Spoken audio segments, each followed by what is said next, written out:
না কোনো আগুন নেই, কেউ পাথরও ছোড়েনি। তাহলে একটি কুয়োর স্থির জল হঠাৎ করে নিজে থেকে কেন ফুটতে শুরু করবে? মাটির নিচে কি এমন ঘটছে যা চোখে দেখা যাচ্ছে না? প্রকৃতির রহস্য, নাকি বড় কোনো বিপদের আগাম সংকেত? এমনই প্রশ্ন এখন ঘুরপাক খাচ্ছে ভারতের গুজরাটের একটি ছোট্ট গ্রামের মানুষের মনে। গুজরাটের মোরবি জেলার ভীরপারদা গ্রামের একটি পুরনো কুয়োকে ঘিরে তৈরি হয়েছে চরম কৌতূহল।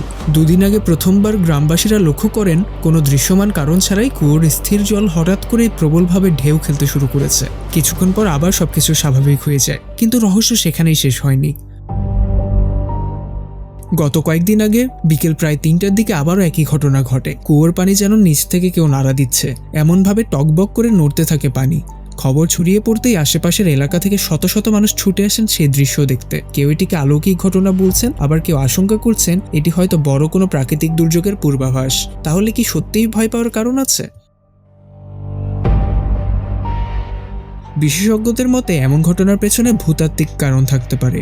শুধু কুয়োর পানির এমন আচরণ দেখেই আসন্ন ভূমিকম্পের পূর্বাভাসও আবার দেয়া যায় না। বিষয়টি নিয়ে আরও বৈজ্ঞানিক পরীক্ষা নিরীক্ষা প্রয়োজন। প্রকৃতি মাঝে মাঝে এমন কিছু দৃশ্য দেখায় যা মানুষের কৌতূহল যেমন বাড়ায়, তেমনি মনে জন্ম দেয় অজানা এক শঙ্কাও।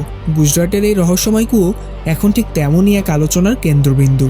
মাটির নিচে আসলে কি ঘটছে সেই উত্তর খুঁজতেই এখন সবার অপেক্ষা। উমর ফারুক সাজ্জাদ, বাংলা টিভি।